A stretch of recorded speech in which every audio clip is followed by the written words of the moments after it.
The weight of pockets. The photograph catches him mid-stride. An Irish man, unremarkable in his ordinariness, stands before King Charles III with both hands buried deep in his trouser pockets. The fabric pulls slightly at the seams. His shoulders are squared, but not stiff. His gaze level, but not engaged.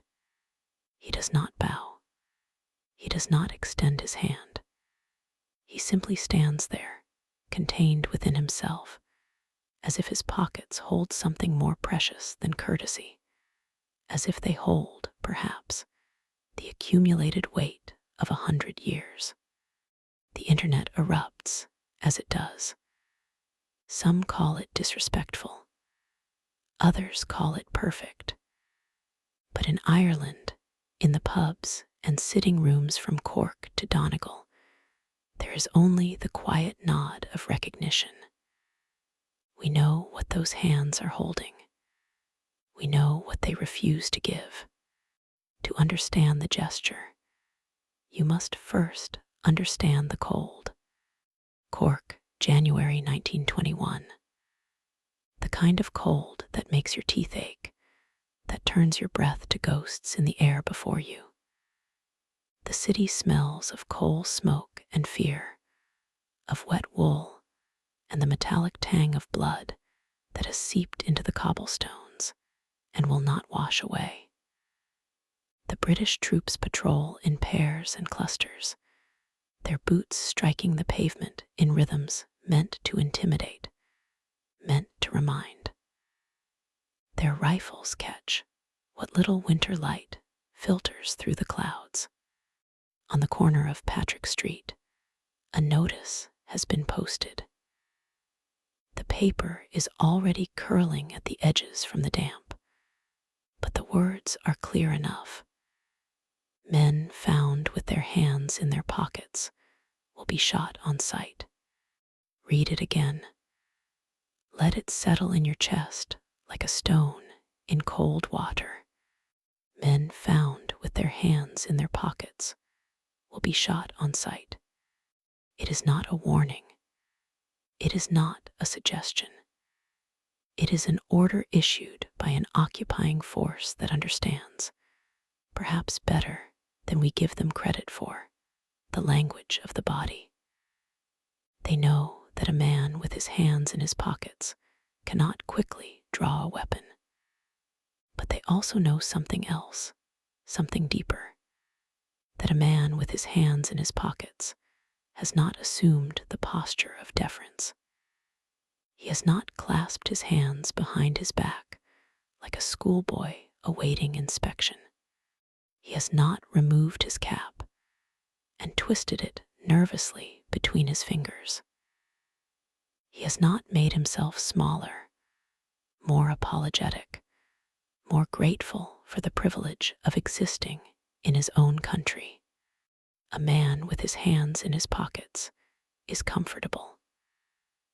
A man with his hands in his pockets is at home, and that, in occupied Cork, in a country that has been occupied for 700 years, is an act of sedition. But let us go back further. Let us go back to when the cold was not just in the air, but in the belly, in the bones, in the terrible hollow where hope used to live. County Clare. The potato fields stretch out in rows of black rot, the stench of decay so thick you can taste it on your tongue, sweet and putrid, like death itself has learned to ferment. The sky is the color of old pewter, pressing down, always pressing down. In the cabin, if you can call it that, this collection of stones and sod that barely keeps out the wind, a family huddles together for warmth. They no longer have the calories to generate.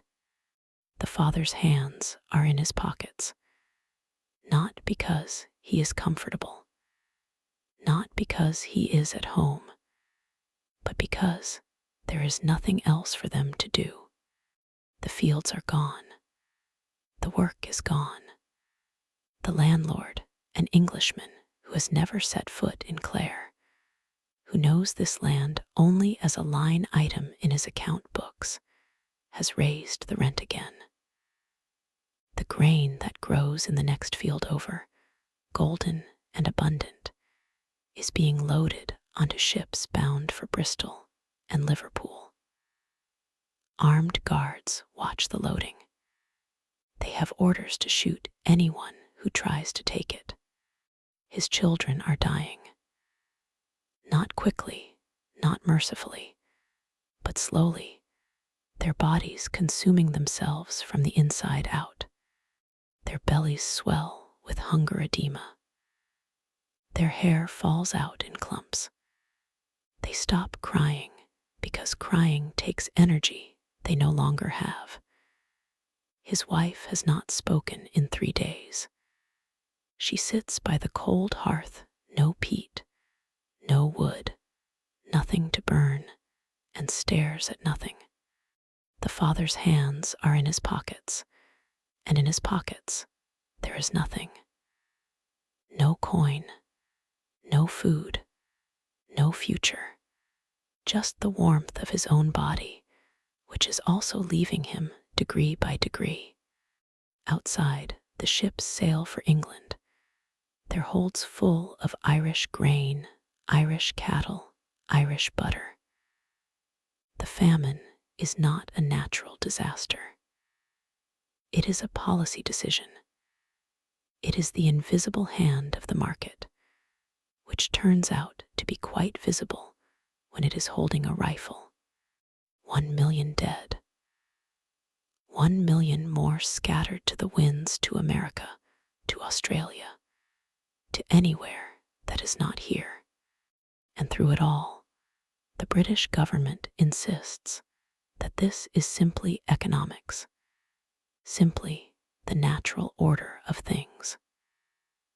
They speak of moral hazard and dependency. They speak of the Irish as lazy, as inferior, as somehow deserving of their fate. They do not speak of the grain ships. They do not speak of the fact that Ireland produces enough food to feed itself twice over, while its people die in ditches. The father's hands stay in his pockets. There is nothing else to do with them. There is no work that will save his children. There is no appeal that will move the landlord. There is no God who is listening, or if there is, he speaks only English now. This is what we mean when we talk about memory, not the academic kind, not the dates and treaties and parliamentary acts. We mean the kind of memory that lives in the body, that passes from grandmother to grandchild in the way she holds her shoulders, in the stories she tells, and the ones she doesn't. We mean the kind of memory that makes a gesture, hands in pockets, mean something more than casual comfort. The Irish language was outlawed, not discouraged, not frowned upon. Outlawed. Children caught speaking it in school had their hands beaten with wooden rods until the skin split. The language of our ancestors, the tongue that had named every hill and stream and stone in this country, was classified as a crime. Our music was banned. Our gatherings were banned. Our very existence as a people with a culture and history distinct from England was systematically erased. Or at least, they tried to erase it. They failed, of course. But the trying, the centuries of trying, leaves marks. Land was seized, not in some distant medieval past, but continuously, generation after generation. The penal laws forbade Catholics from owning land, from voting, from holding office, from educating their children, from practicing their religion openly. By 1778, Catholics owned 5% of the land in Ireland. 5% in their own country. And through it all, we were told we should be grateful. Grateful for civilization. Grateful for the English language. Grateful for the opportunity to work our own stolen land as tenants, to pay rent to landlords who lived in London and Bath, and never saw the mud and blood their wealth was built on. Gratitude, that was always the demand, not justice, not restitution, gratitude. So when the Irishman stands before King Charles with his hands in his pockets, he is not being rude. Or rather, he is being rude in the most precise and intentional way possible. He is refusing the script.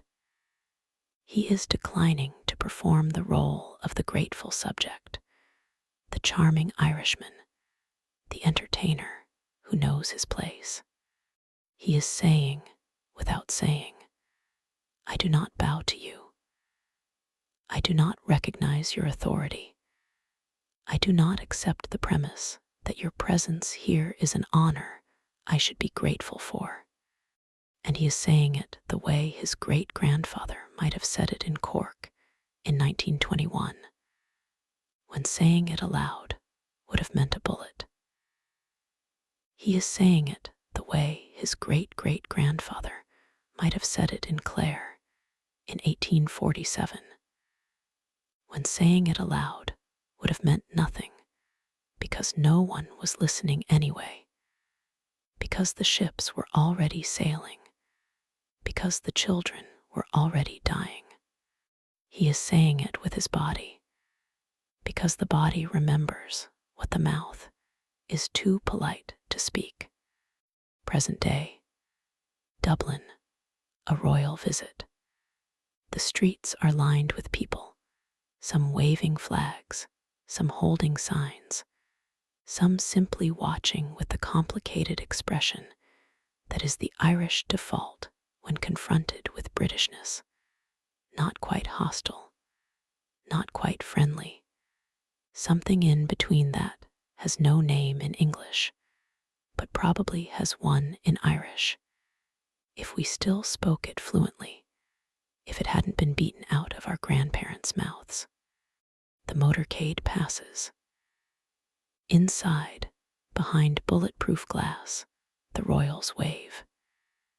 It is a practiced wave, economical, the hand rotating at the wrist like a mechanism. They smile. They have been trained to smile in a way that suggests warmth without promising intimacy, that acknowledges the crowd without actually seeing anyone in it. On the sidewalk, a man in his 70s watches.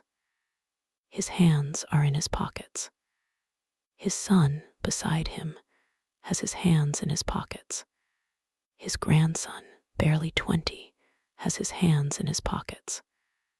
They do not wave. They do not cheer.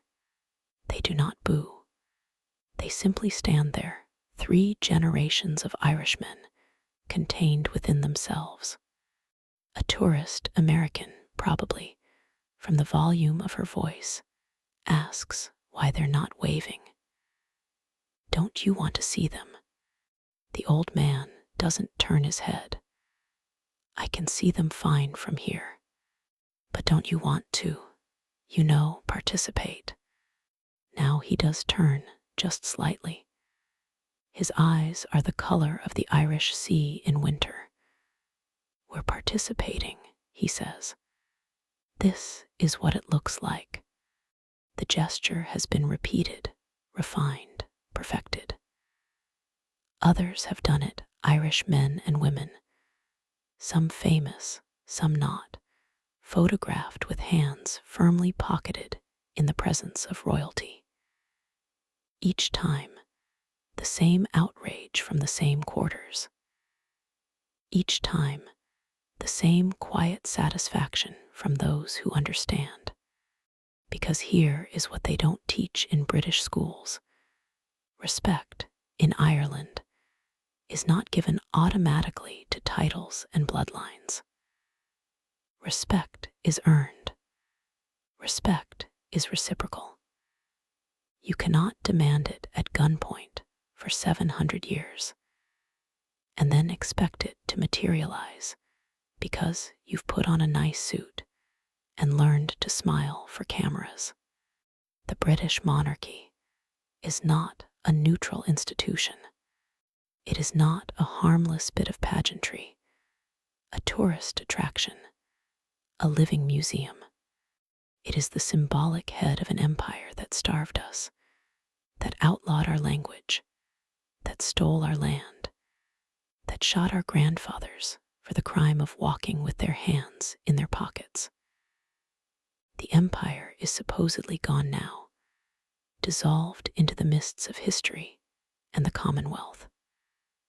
But the monarchy remains, dripping with jewels bought with wealth extracted from Ireland and India and Africa. And everywhere else the sun never set because God didn't trust the English in the dark. And we are supposed to bow to this. We are supposed to perform deference to this. No, there is a particular quality to Irish silence. It is not the absence of sound. It is the presence of everything that cannot or will not be said aloud.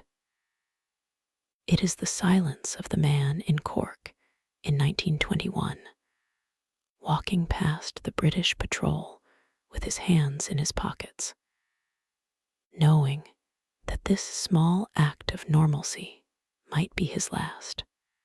It is the silence of the woman in Clare in 1847, watching the grain ships sail away while her children starve, knowing that there are no words in any language that can make this make sense.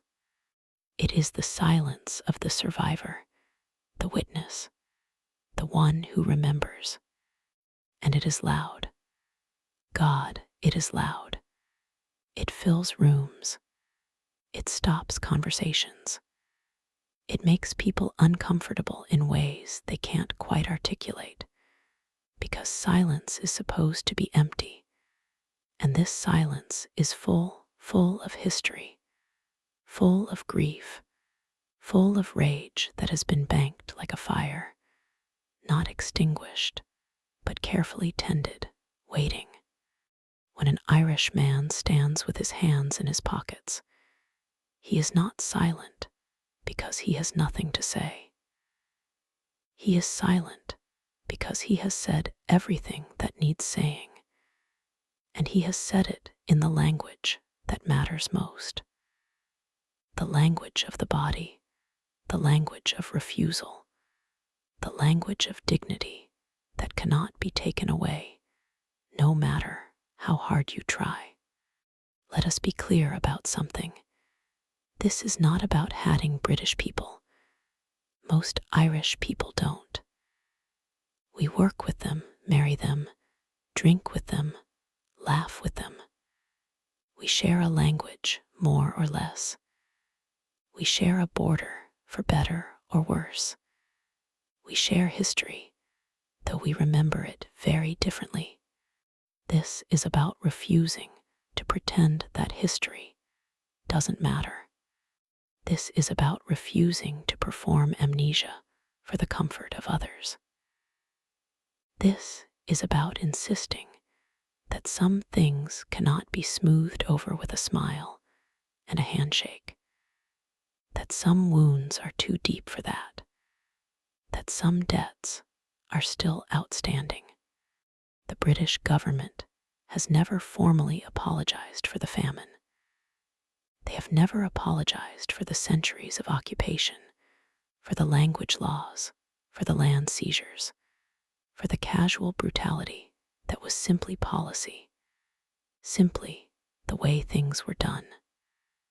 They have expressed regret which is not the same thing. They have acknowledged that unfortunate things happened, which is not the same thing. They have moved on, which is easy to do when you were never the one lying in the ditch. And so we keep our hands in our pockets, not because we are rude, not because we don't know better, but because we know exactly what we are doing. We are drawing a line. We are saying, this far and no further. We are saying, you do not get to write the ending to this story. We are saying, we remember, and our remembering matters, and you do not get to tell us when it is time to forget. The gesture will circulate for days, weeks, months. It will be analyzed and criticized and celebrated. People will project onto it whatever they need to see disrespect or dignity, rudeness or resistance. But in Ireland, we will see it clearly because we have been seeing it all along in our fathers and grandfathers, in ourselves. We will see a man standing in his own skin, in his own country, refusing to make himself smaller for someone else's comfort. We will see a man who knows his history and carries it with him, not as a burden, but as a birthright. We will see a man with his hands in his pockets, and we will know exactly what those pockets hold. They hold the cold of Cork in 1921. They hold the hunger of Clare in 1847. They hold 700 years of being told to be grateful, to know our place, to smile and bow, and perform our subjugation with good grace. They hold the refusal to do any of that. They hold, in the end, the simple, radical insistence on dignity, the kind of dignity that cannot be granted by others, because it was never theirs to give. The kind of dignity that exists independent of recognition, independent of approval, independent of whether anyone else understands or agrees. The kind of dignity that keeps its hands in its pockets and stands there, quiet and unmoved, while the whole world watches and wonders what it means. We know what it means. It means we are still here. It means we remember. It means you do not own us, you never did, and your titles and your crowns and your carefully practiced waves mean nothing to us, less than nothing, because respect is earned and you have not earned ours. It means these are our pockets in our trousers in our country, and we will put our hands wherever we damn well please. It means no, just that, just no. And sometimes in Ireland, no is the most eloquent word we have. Sometimes it is the only word that matters. Sometimes it is the word that echoes across centuries, gathering weight and meaning as it goes, until it becomes not just a word, but a stance, a position, a way of being in the world.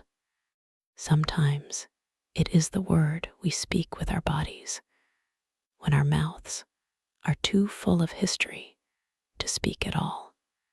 Sometimes it is the word we keep in our pockets, along with our hands, along with our dignity, along with everything they tried to take from us and failed. Sometimes it is enough.